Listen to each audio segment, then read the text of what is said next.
Hello and welcome to From Our Perspective, Two Therapist Moms and a Mic. I'm Claudia Glassman. And I'm Katie Truax. Hi. Hi. We're going to talk about complicated relationships today. Yes.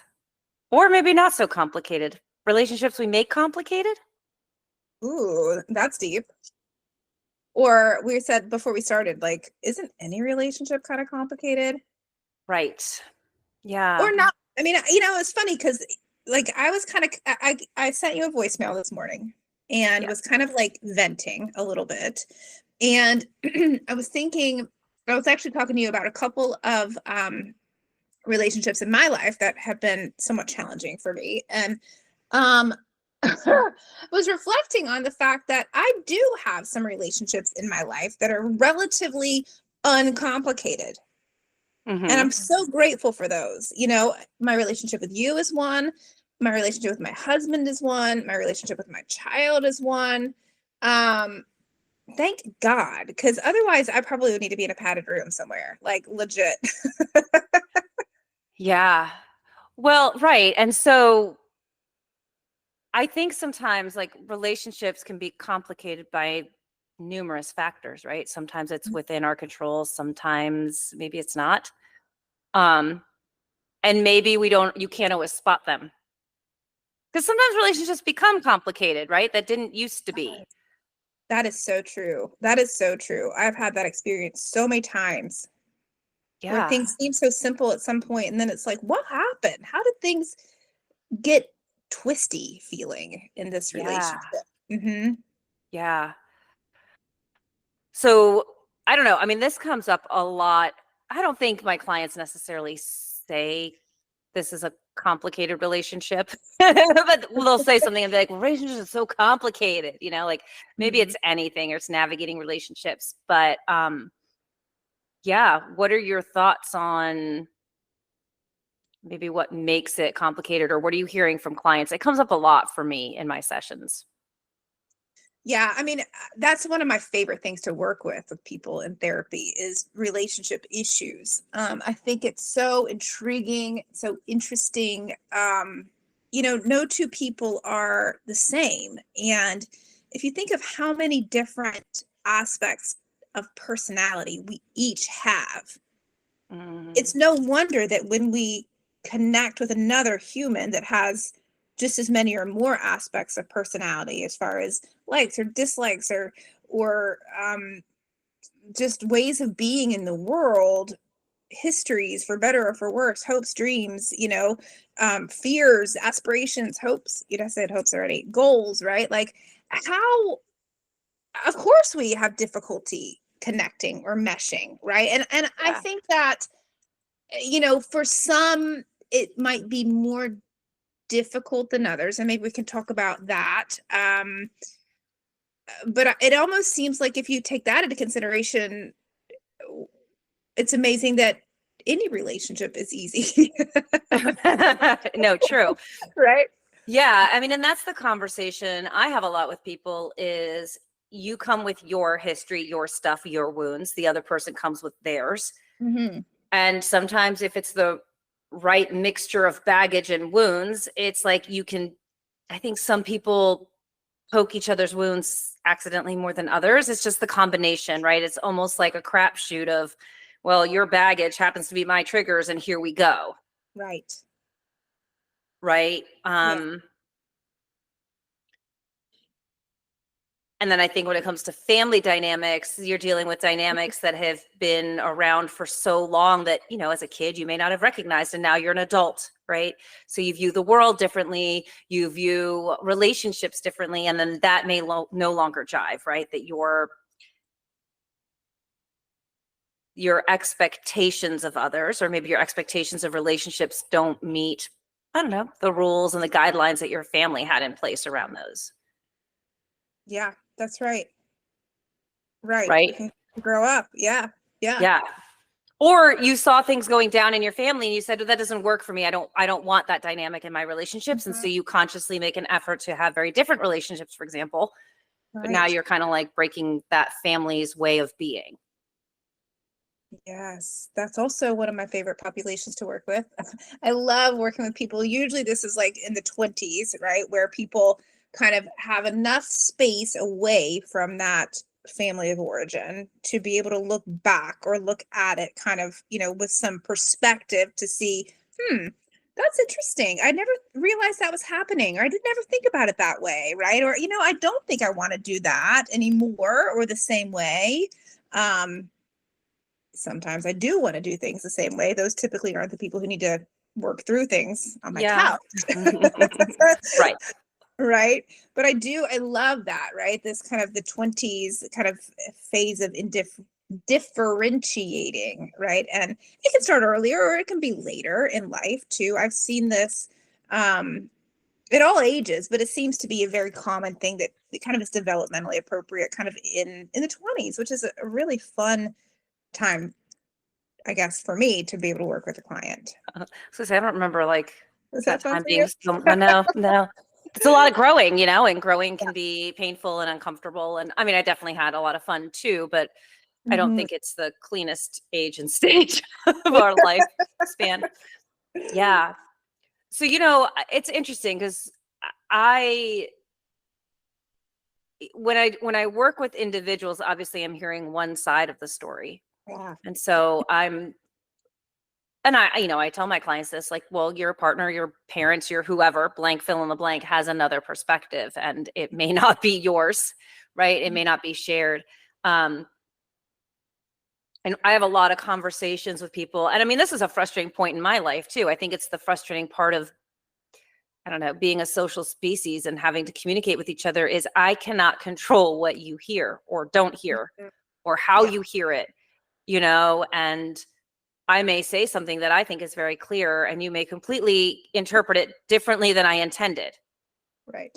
Right. And I think we're very much the way our brains work. We shortcut, we code, we don't always focus on details.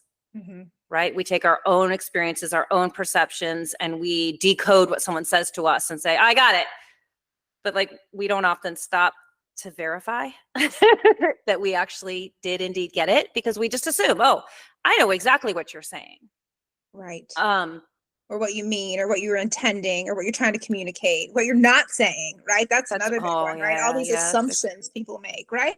And we Yes. do it. We're not immune to that, right? As therapists, we make assumptions about things based on other people's behavior. I was just talking to you this morning about ways I judge um importance, right? What somebody else believes to be important based on their communication patterns, right? Which is Mhm. based on my value system. It's not necessarily what that other person's truth is, right? They could have a whole host of other things, but I prioritize things based on importance to me. And so then therefore I assume that all other people must do the same. Yeah, I mean, and so maybe that's what makes relationships complicated. Value systems being different, right? We all see the world through our own eyes. It's easy for me to make Mhm. the assumption that everyone views friendships and relationships the same way I do, but that is not, in fact, the case, Right. right? And different people need different things from those friendships and relationships. Yes. Some people need more contact, some people are fine with less, right? There's a spectrum of all these things. So maybe one of our hurdles is differing values. Hmm. I think the struggle is, can we hold space for someone's value without feeling like we're right and they're wrong? Like, right? But yes, there are differing values of how much do I value responding to someone? How much do I value phone calls? How much do I value all these things? And I think the struggle is we do not form relationships and have these conversations, Right. right? Like, I only want to talk to someone once a year and that's my friend versus I need to talk to you weekly. I think we just establish patterns and hope they work, but I think we don't often give feedback and then we're frustrated when someone's not living up to our expectations. Okay, so let's talk about that idea of feedback because that's always something that I really wrestle with in my personal life. And um, I know how I coach my clients, Is it the but same? No. I don't know if it's Yeah. the same, Yeah. right? Yeah. So Yeah. So this idea of feedback, what I have found to be true based on my personal experience on this planet is that most people, barring those that I am in the most intimate relationships with, which would be my husband or my child, they can receive feedback very well and course correct, explain. We can kind of like just talk through stuff easily, right? Most other humans on the planet that I have experienced in my lifetime, only 43 years in, not halfway yet, theoretically, or maybe I'm getting close, don't receive feedback well at all. And in fact, feedback can be the kiss of death for a relationship, even if it seems as though it's now friendship or let's say work relationship, acquaintance, right? I'm not talking about like this is my life partner, my spouse, right? I think those relationships sometimes are more deeply entwined so that those cords are more difficult to break. But for more surface relationships, friendships, collegial relationships, neighbors, acquaintances, even I've seen a trend. This is disturbing to me, but maybe a rabbit hole, a topic for a different day, with adult children and their parents, where the relationship cords seem to be much more tenuous, much easily broken, more easily broken. And so that feedback, right? Any tainting of the water, any spitting in the soup, that things are not perfect, that maybe you've hurt my feelings in a way, or I'm not getting what I need, or it's too much of this, too little of that, whatever the feedback is, again, even if it seems to be that the actual delivery is received in a moment, can create like a life altering shift in the relationship that sometimes ends up in eventually leading to the relationship just dissolving altogether. Yeah, because there's a fragility there, right? And I think when we say, because when you give that feedback of, I need this from you, right? Or I need more of this, what other people hear is criticism, Right. and potentially not rejection, but like some criticism and some judgment. Mm-hmm. Yeah. And then on the flip side, I give the feedback and nothing changes. And now I'm like, well, now I told you this hurts my Right. feelings. Now I told you I struggle with this. Now I told you this is my trigger and you're continuing to do it. So now I feel completely disregarded and invalidated. Right. And that's part of what I see in relationship work is that little bit of flavor. Yeah. Right. Like I have that conversation, nothing changes. Mm-hmm. So yeah, I get the dilemma. I would Mm-hmm. argue then maybe you're not in a great relationship at that, right? For if you want a close, intimate relationship, like you get to say, this is my struggle. Mm-hmm. Can we work with this?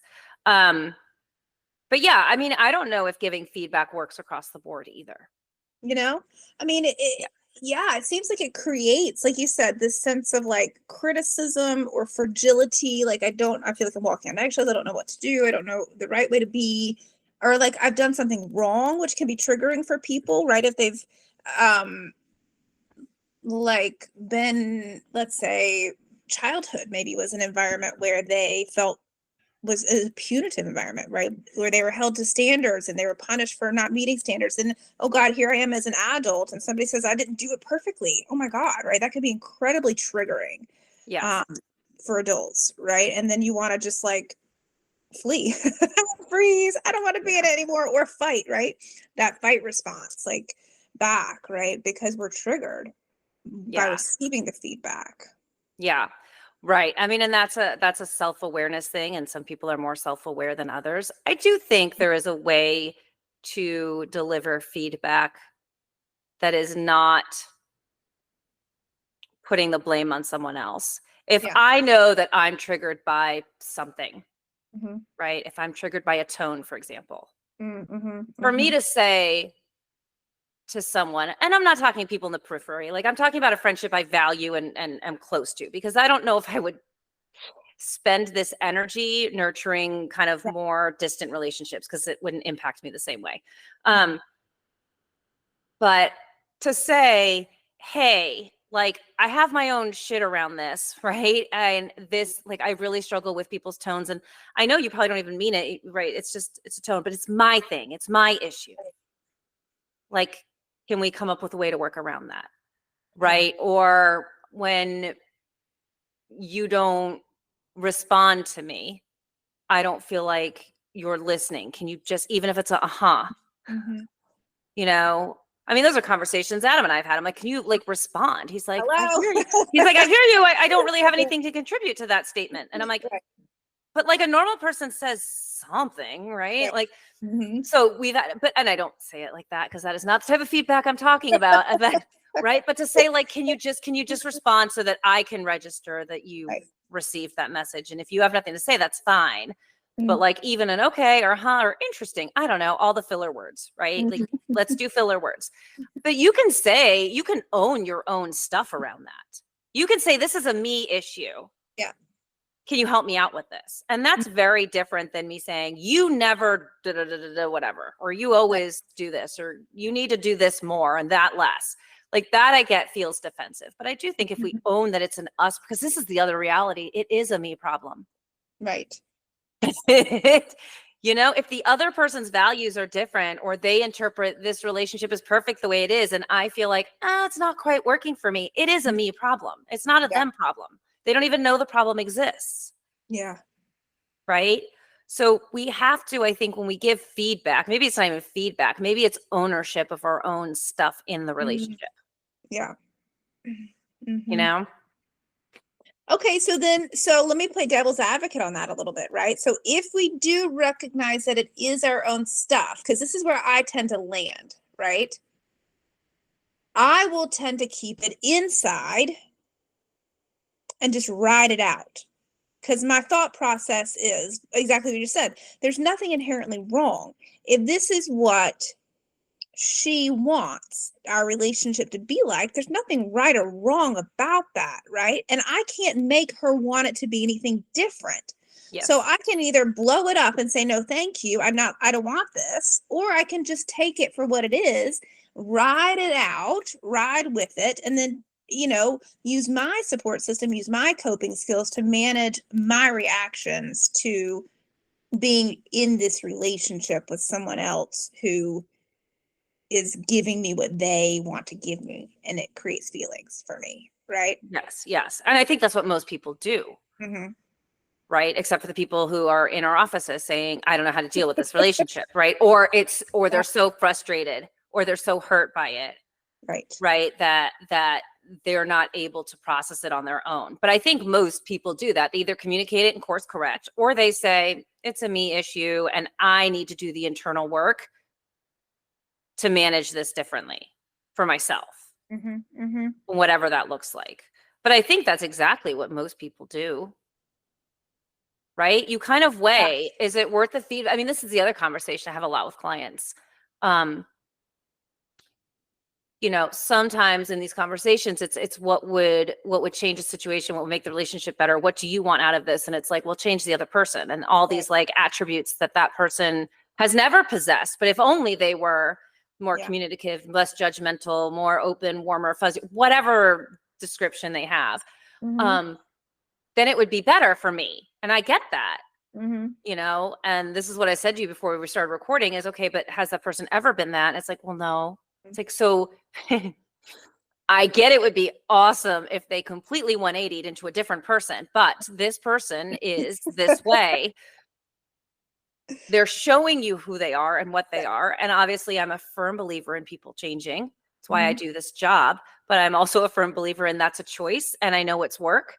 And not everyone wants to go down that path, to grow, to adjust, to be different. Right. So honoring where someone is in any given moment.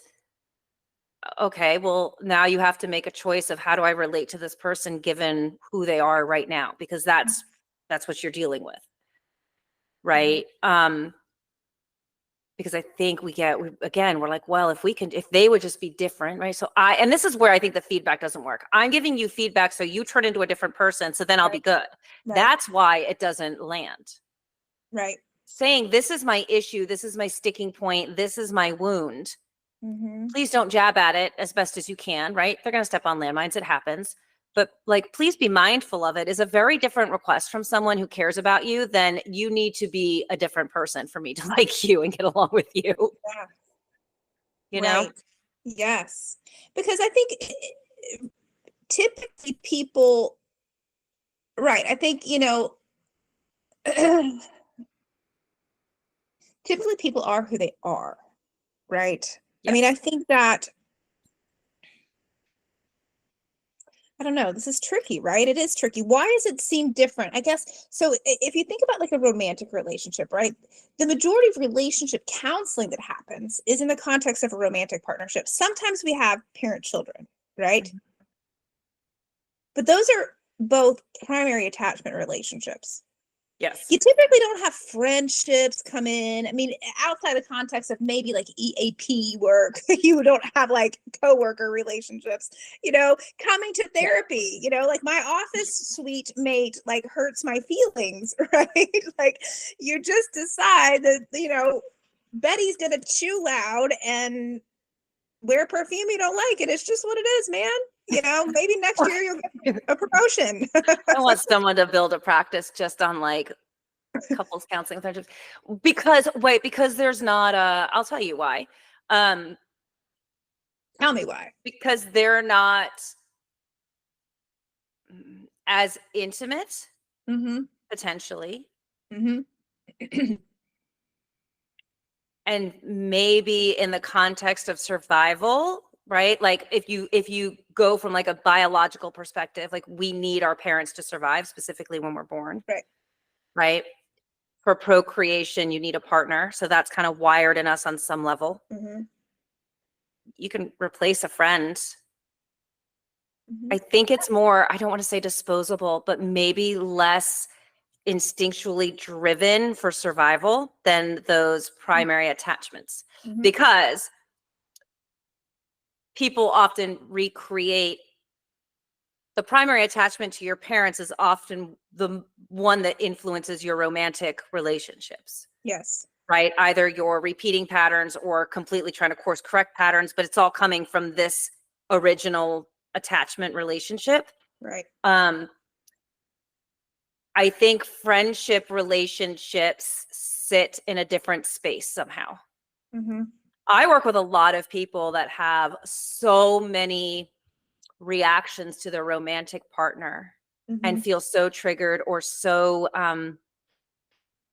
maybe sensitive to their partner's behaviors, but do not carry the same feelings in friendship relationships. So I do think maybe there can be different attachments to different types of people in our life based on who they are. I wonder if anyone studied that. I actually don't know the answer to that, but I do see it. I see people that have great friendships and crappy romantic relationships, right? Why is that? They can form a relationship. They can form an attachment to people. It's something about that romantic, vulnerable relationship that's a struggle. I also think people are, again, more likely to, I think we're triggered more in romantic relationships, which is why we end up in therapy in those romantic relationships. And I think we're also more likely to really try to hold on to those and save them. So we'll go to therapy for that. If it's like a friendship, maybe you're like, I don't know. Okay, if not that your feelings don't get hurt, not that you're sad, but I don't know. I would love someone to call me, be like, I'm coming to therapy with my friend. I would love that. Like, I don't even know. I don't know. I'm kind of digging it. I'm sure, I just think it's different. I don't know. What are your thoughts? No, I agree with everything you've been said. I mean, you've been said. Everything you have been said. I agree. We speak English well on this podcast. Yikes. For a living, we speak English. Yeah, it is scary. No, everything you said is right on. I agree. There's so much like neurobiology that comes into play, right? I mean, humans have always been monogamous. We have partnered with one person to keep ourselves alive. And when that one person appears to be gone, there's a panic response because the brain thinks we're going to die, right? And that one person is, for an adult, the spouse, and for a child, the primary caregiver, and for a parent, their children, right? It's we're yes, I have to keep myself alive, but I have to keep these small things alive as well, right? And so then yes, when there's a perceived absence, rift, right, an emotional or physical disappearance of that person, right? So you're not meeting my need, or you're not responding to my bids for attention or bids for affection, or I don't know where you are, man. You're supposed to be home at X o'clock and you're not home. Panic response comes up, right? Because the brain's saying, danger, Will Robinson, this is absolutely not okay. Everybody's going to die now. So react, right? Keep yourself alive, keep your loved ones alive, right? And so that's why we go into fight or flight so fast. I agree with you. It's interesting. I there's also another side of the coin, though, that we see sometimes, right? Which is perhaps more complex because it's not as easily normalized through biology, is what we just described, where if someone has had a trauma with a caregiver, relationships with the opposite sex sometimes are safer, and relationships with this gender of the person who was the perpetrator of the trauma are often more triggering, right? And so that could look like lots of things. It kind of like shakes up this baseline of like, well, people are more reactive in their romantic partnerships and work harder for those, come to therapy sometimes. So let's imagine, right, that for a guy, his dad was abusive, right? He might really struggle with male relationships, whereas he might do just fine in his marriage or with his sister, or, he might be the guy who's like, it's fine hanging out with the girls at the book club, you know? So trauma sometimes can inform, again, like you said, like our reactivity, and therefore like where we're most comfortable in relationships too, I think. Well, yeah, because your schema on what's safe and what isn't changes based on your experiences, right? So your template that you're building throughout your life is like, well, that, this gender is not safe or has not been safe. So now I gravitate towards this other gender because that's my safe space. Yeah. But now you know why it's so complicated, because you meet that guy and you don't know, or you do know. Maybe he's like, yeah, my dad was a real jerk growing up and he was abusive. And you're like, oh, okay, that's so sad.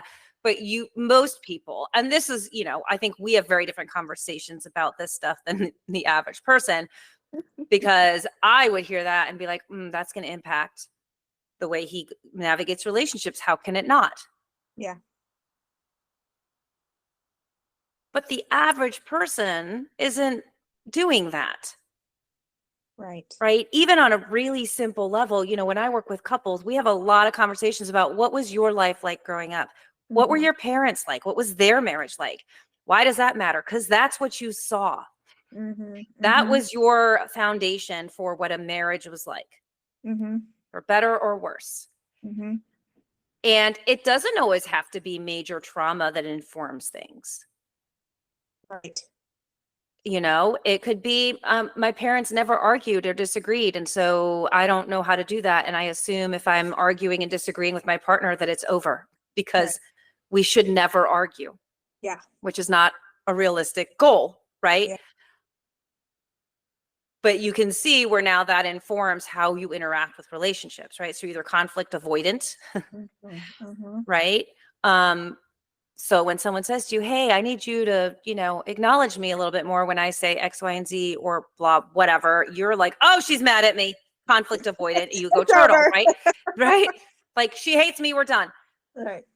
But you can see why every relationship can potentially feel complicated, is this is what we're bringing into it. Yes. Bunch of landmines, man. Yeah. Yeah. And again, we shortcut. Like, most of us don't enter relationships going, oh, that's your history. right? That's Because why that would be people come to so therapy. weird, though. Yeah, I mean, it's one thing, and maybe we do in romantic relationships, right? I mean, I think Rob and I did this way back in the day. It's been so long now. It's been even longer for you and Adam. But I hear couples, or sometimes individuals when I work with them and they're new in a relationship, like, oh yeah, we talked for like 4 hours. It's like those are the things you begin to talk about, right? In the first 3 to 6 months is like, Yeah, you hear them, but you're not going, well, that could be a red flag, or that might push my button in 6. right. You hear that, but you're also like, full of like hormones and endorphins, and you're Right. through a filter that may or may not be accurate, because that thing that you were like, oh yeah, he said his dad was really, emotionally detached and whatever. Yeah, it's just the dad of the 80s, or however you want to, quantify that. And then you go fast forward 10 years, you're like, God, he's so emotionally detached. Well, shit. Because you heard it, Right. You but just you didn't think about what it would mean.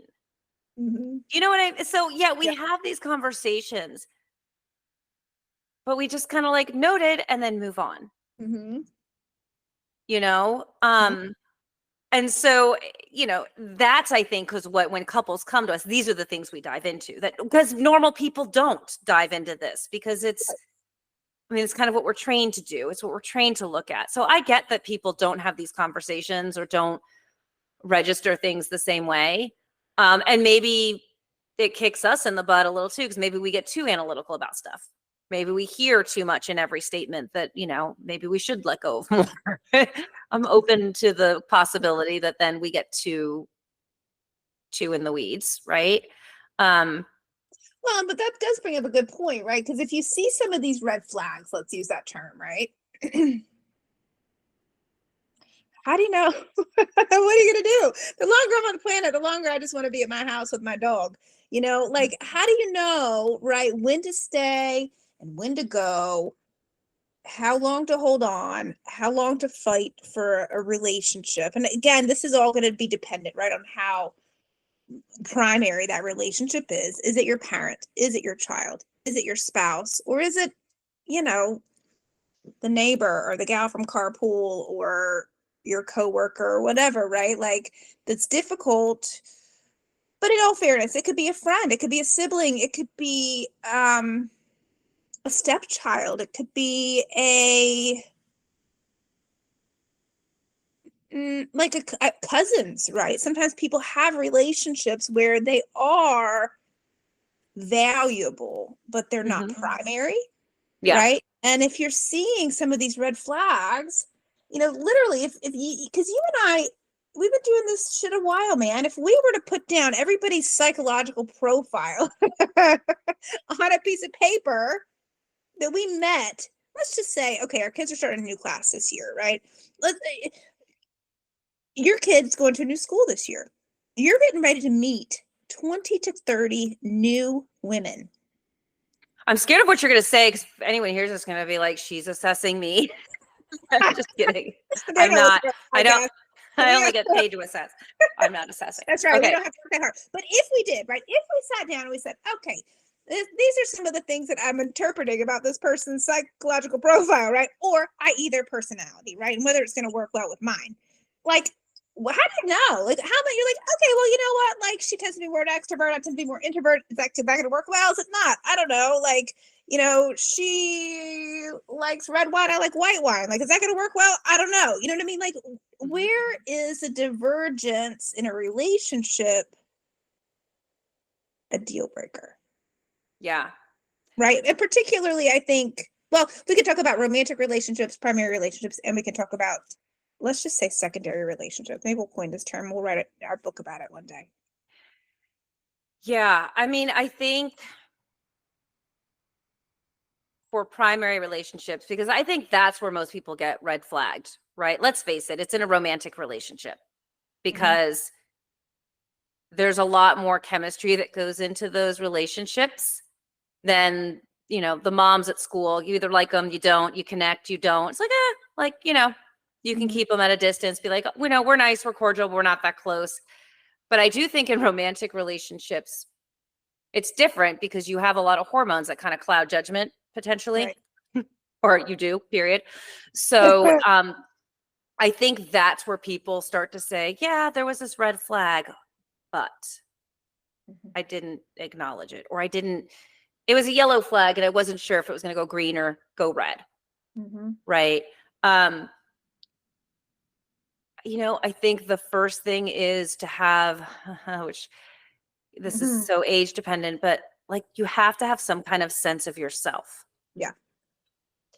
Do I value myself? What are my expectations on how people value me and show me affection, attention, love?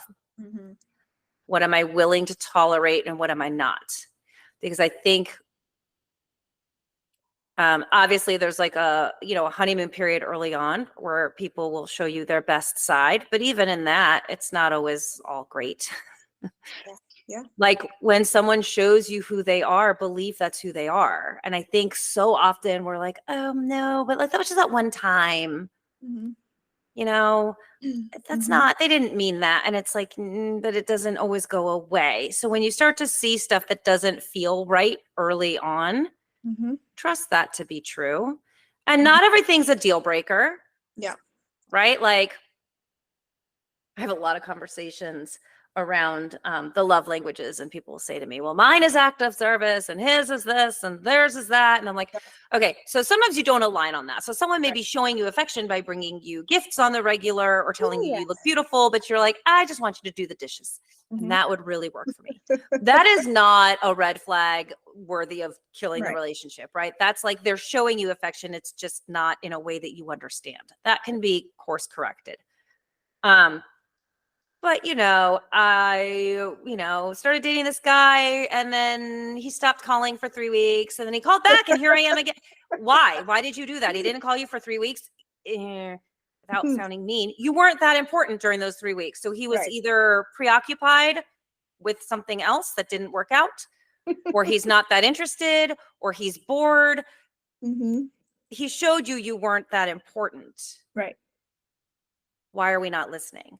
But Mm-hmm. so much of why we ignore red flags is our own stuff. I don't want to be alone. Maybe this is as good as it gets, but Right. he's really great when I'm with him. So when you start to find that you're like talking yourself out of stuff or talking yourself into stuff, like that's probably a good sign that this is not going to work long term, because the flags don't go away. They just morph into other things that make you mad later on. Okay, so where's the line?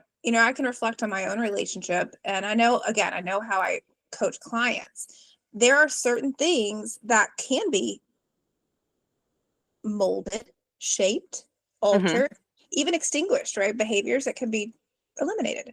Mm-hmm. And then there are other things that will not change. It has to do with what you can tolerate. Okay.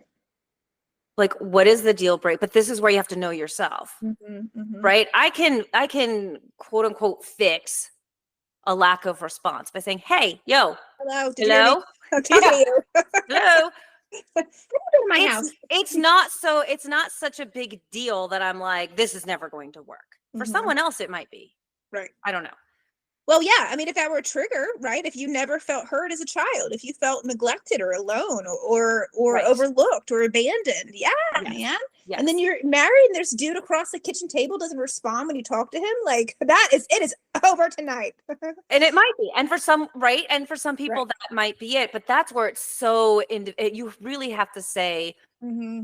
and this is what I tell people. I'm like, if it were to stay just like this forever and always, would you be okay with that? Mm-hmm. And some people say, yeah, it's not that big of a deal. Like it's annoying, but those little things that are a little annoying at the beginning. I mean, let's face it, Woo. that were cute at the beginning become annoying later on too, potentially. Mm-hmm. Right? The thing you found so endearing. She's so type A and such a go-getter. And now it's like, why can't you chill out? Right. Why are you always go-getting? Right.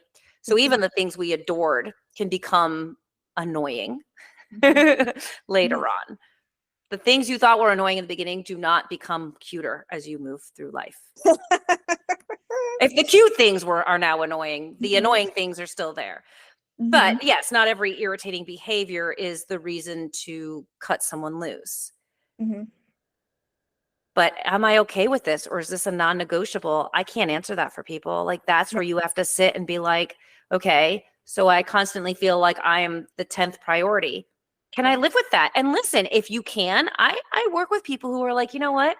I'm cool being second or third on someone's list because I value my independence so much that I Yeah. actually don't want to be the center of the universe for someone. Right. And I work with other people that are like, I absolutely need to be priority number one. That's what makes me feel safe and secure. There is Right. no right answer to that. But that person that needs to be number one needs to find someone that will make them number one. The person that's fine being second, third, fourth needs to find someone who wants to be in a relationship, right? Where they also have enough going on that that person becomes second, third, fourth, right? You can find your person. There's no right or wrong answer. It's just really understanding, like, how do I operate and what do I need in this? Mm-hmm. And I think to some degree, right? And tell me what you think about this. You know, Marsha Linehan writes in her DBT handbook um, a 3-step approach to handling distressing situations. The first step is to try to change the situation, right? And, you know, in DBT, that can be a job, it can be a housing situation, it could be a financial situation, it could be a health situation, it can be a relationship.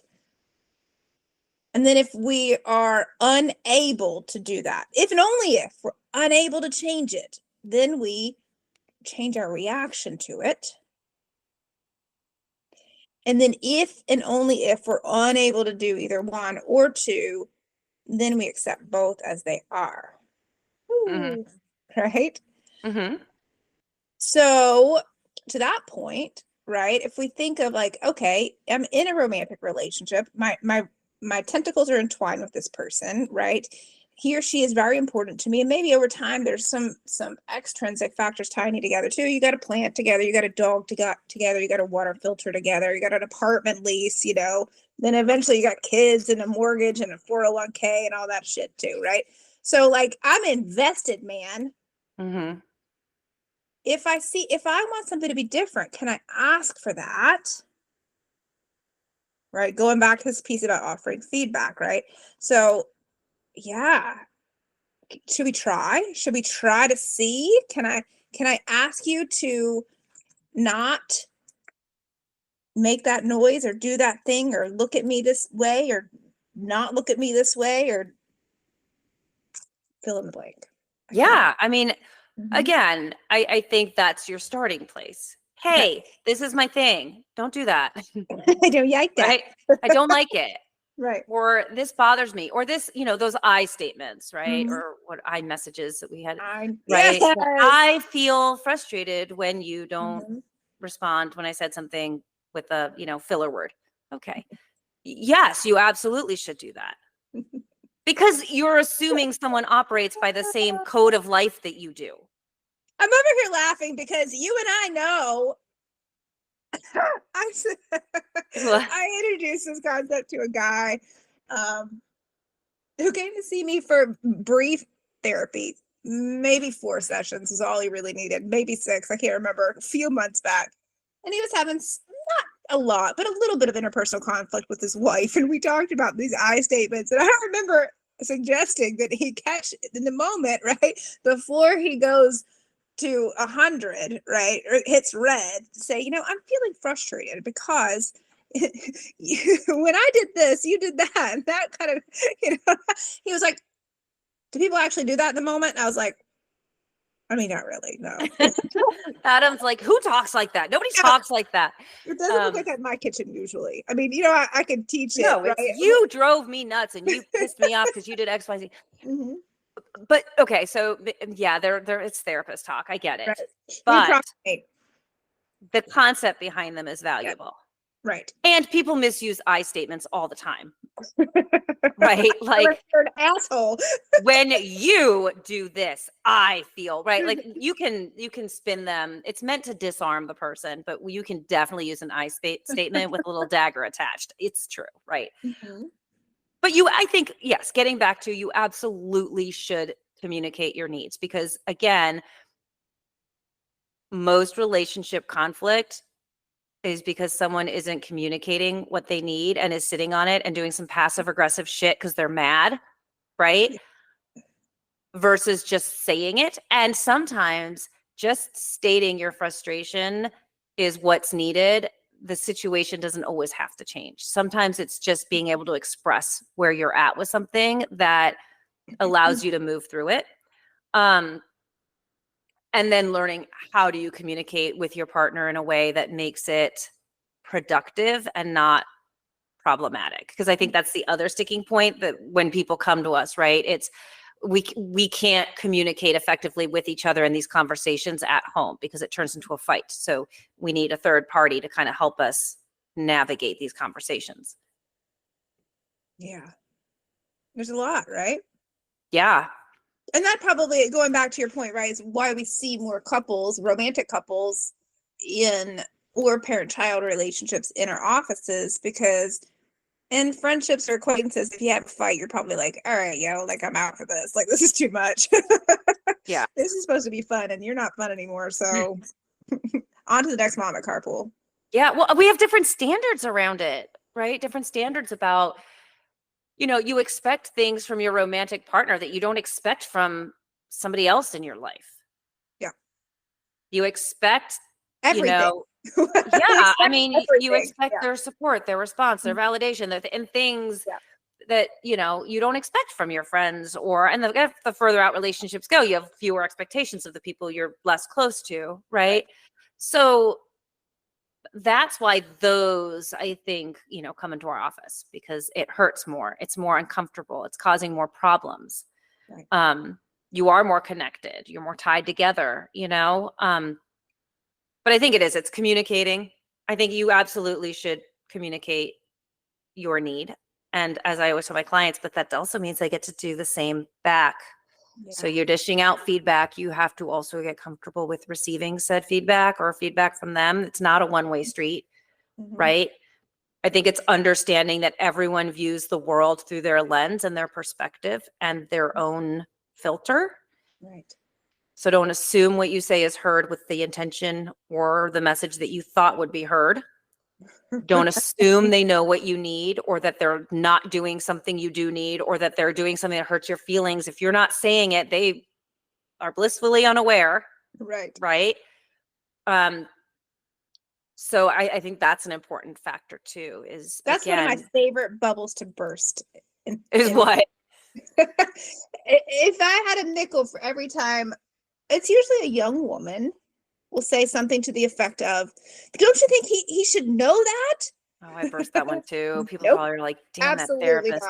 not. No, doesn't work that way.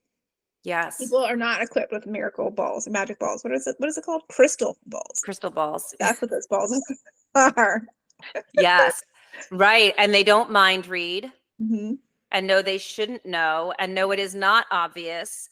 Right. And again, everyone's viewing the world through their perspective. What is common sense or obvious to one person is not. You're putting the way you value and navigate relationships as their template, and that is probably not their template. Right. That's right. Right? You're saying, this is how I view friendships and relationships, so everyone should too. And we know that's not true. Like cognitively, we're like, oh, that's obviously not true. But emotionally, we don't really want to acknowledge that, because then we're like, but they hurt my feelings. It's like, right, well, again.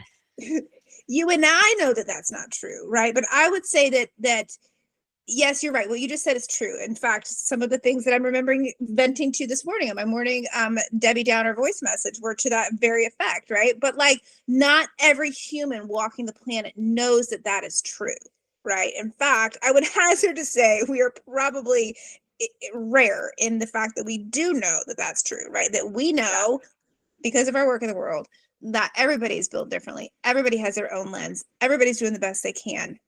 And that everybody thinks things are fine until you say they're not. And then it's going to hurt their feelings if you say that it's not fine. Yeah. And not everyone values friendships and relationships to the same extent and in the same way.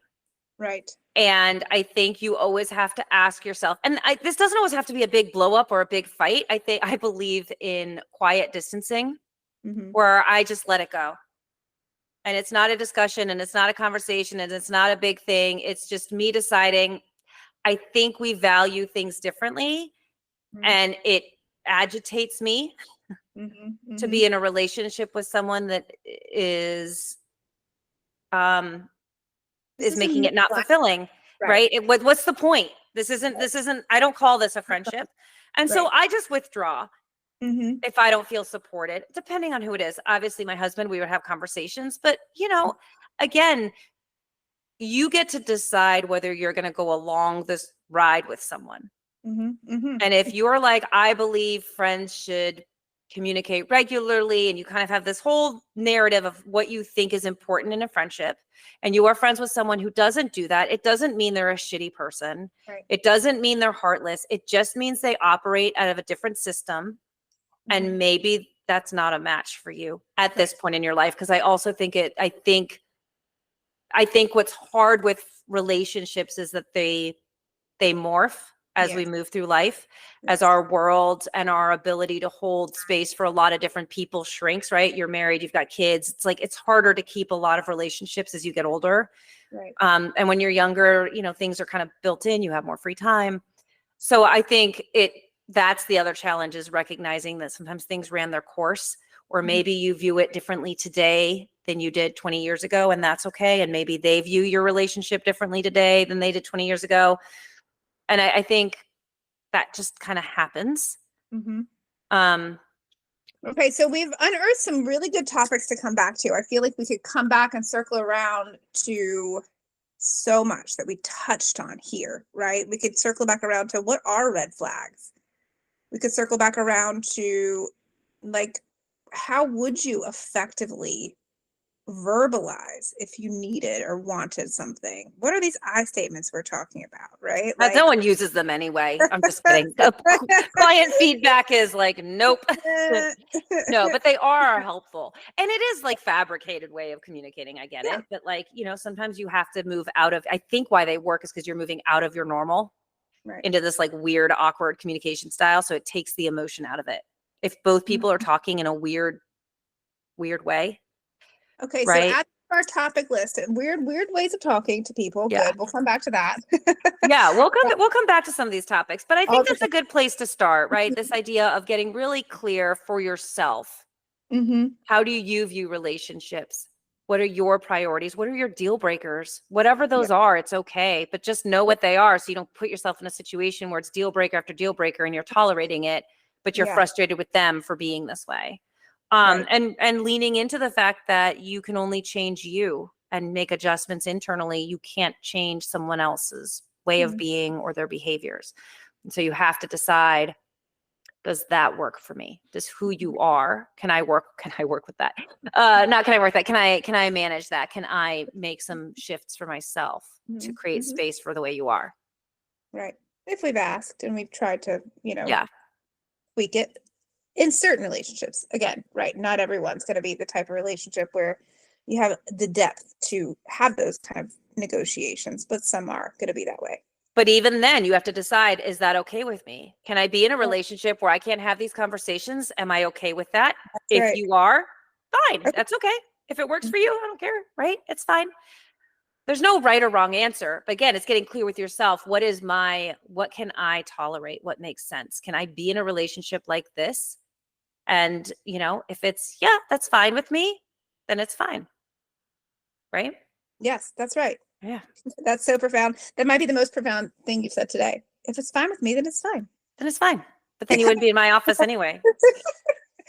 Then you are a securely attached human and to be here. It's fine. Well, it was good seeing you today. I know. You too. I always like to see your face when we get to do this. I know, me too. So hopefully I think this is a loaded topic. I think we could do like 8 hours on this, because this is like a majority. This is like the work we do, right? Whether it's family relationships, intimate relationships, like it's all relationships. So we could definitely go on forever, but I hope this was a good starting point to get people at least thinking, right? And make your lists of what works. Like, make a list of your expectations and your thoughts on this. Yeah. Right. Yeah. What are deal breakers? And that definitely is a topic we could come back to. Deal breakers, red flags, personality traits. We actually have that on our list of things that we want to talk about at some point. We do. Maybe next week. That'll be a nice segue after today. Yeah. All right. Wonderful. Well, thanks for listening, everybody. Yeah, we'll see you next week. All right, Bye. bye.